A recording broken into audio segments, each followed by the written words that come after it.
जी गुरु जी। जी, हम्म। मेरा नाम सतीश चंद्र गोस्वामी है। मैं कैलाश मंदिर का महंत हूँ। हमारे यहाँ एक जलहरी में एक ही स्थान पर दो शिवलिंग हैं।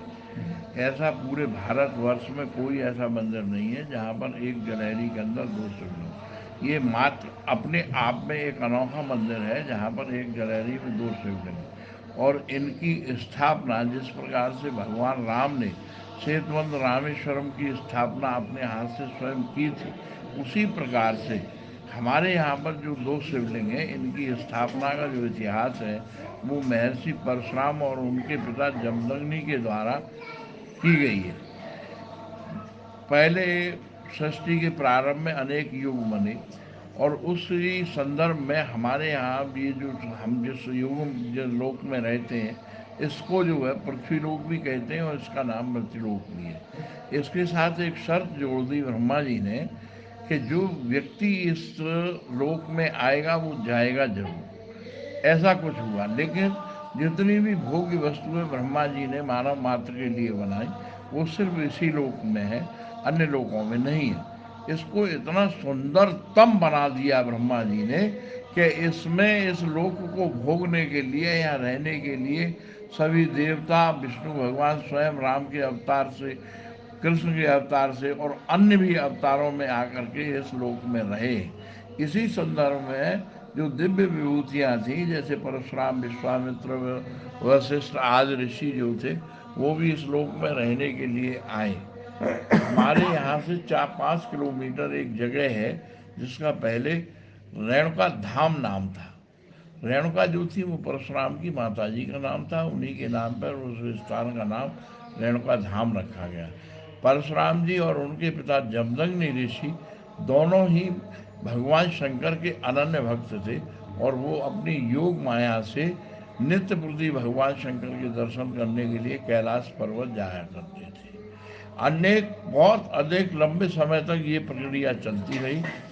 जब कलयुग के आने का समय हुआ तो सभी देवता और दिव्य आत्माएं जो यहाँ पर निवास कर रही थी वो सब अपने अपने लोगों को जाने को हुई। इस संदर्भ में एक दिन परशुराम जी और उनके पिता जमदग्नि ऋषि कैलाश पर्वत पर गए। वो इसी सोच विचार में थे कि अब हम भी अपने लोक को जाएंगे, क्योंकि अब कलयुग आने को है और पृथ्वी लोक पर अनाचार अत्याचार इतना बढ़ जाएगा कि यहाँ पर हम लोगों का रहना बड़ा मुश्किल होगा। तो एक आकाशवाणी हुई उनने, अरे ऋषियों, आज तुम इतने सुस्त क्यों हो?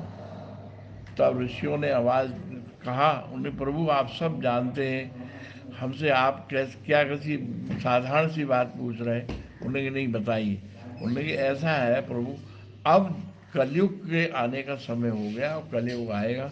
कलयुग के आने पर हम लोगों को यहाँ इस पृथ्वी लोक पर रहना बड़ा मुश्किल होगा, इसलिए अब हम अपने लोगों को जाएंगे। हम आज ये सोच रहे हैं कि यहाँ युगों से हम रह रहे हैं, लेकिन हमने अपने क्षेत्रीय निवासी जिनका हमने हमने खाया पिया अन्न और जो भी भोग्य वस्तुएं जो हमने इन लोगों ने हमारी सेवा भी की है इस युगों से, लेकिन इनके लिए हमने कुछ नहीं किया है। बोले कि फिर आप क्या चाहते हैं? कि प्रभु हम ये चाहते हैं कि हम तो अपनी योग माया से आपके दर्शन करने के लिए नित्य यहाँ पर आ जाते हैं कैलाश पर्वत पर, लेकिन हर व्यक्ति तो ऐसे नहीं आ सकता है। इसलिए हमारी इच्छा ये है कि आपके जिस दिव्य स्वरूप के दर्शन हम करते हैं यहाँ आकर के, वो दिव्य स्वरूप हमारी आम जनता को देखने को मिले।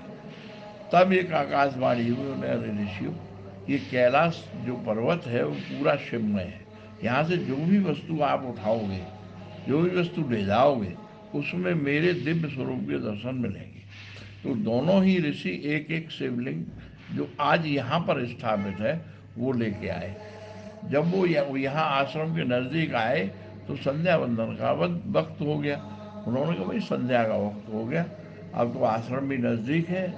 तो उन्होंने दोनों शिवलिंग आज जहाँ जिस स्थान पर ये स्थापित है उसी स्थान पर दोनों शिवलिंग रख दिए और रखने के बाद अपने नित्य कर्म से फारिग होकर के स्नान बनाया और स्नान करके जो जंगल के जो भी फूल उनसे उनकी पूजा कर दी। ये सब काम से निवृत्त होकर के जब दोनों ऋषि एक एक शिवलिंग लेकर के चलने लगे, तब एक आकाशवाणी हुई उन्हें, अरे ऋषियों, मेरा एक नाम अचलेश्वर भी है, मेरा एक नाम अचलेश्वर भी है। अगर तुमने यहाँ पर मुझे स्थापित करके मेरी पूजा कर दी तो मैं अब यहीं पर अचल रहूँगा और यहीं आपको और आपकी जो जनता है जी। उसको यहीं दर्शन होंगे। तब से ये दोनों ही शिवलिंग यहीं पर विराजमान है। एक मेरा प्रश्न हाँ जिज्ञासावश, हाँ, यस। जैसे हर जगह नंदी बैठे हुए हैं, या नंदी जी खड़े हुए क्यों हैं? हाँ। यहाँ पर ये नंदी जो है सबसे पहले जो यहाँ पर जो स्थापना हुई है वो दोनों शिवलिंग की हुई है। शिवलिंग के साथ नंदी की स्थापना नहीं हुई। उसके बाद यहाँ पर जो भी पुजारी महंत हुए कालांतर में, जी। ये उनकी ऐसी भावना थी कि यहाँ पर जो नंदी है, क्योंकि नंदी जो है भगवान शंकर के सेवक हैं, ये शंकर भगवान के सामने खड़ी अवस्था में हों तो ये सेवा के लिए हर वक्त तत्पर रहे, ऐसा कुछ विचार करके यहाँ पर नंदी को खड़े रूप में विराजमान किया गया, स्थापित किया गया।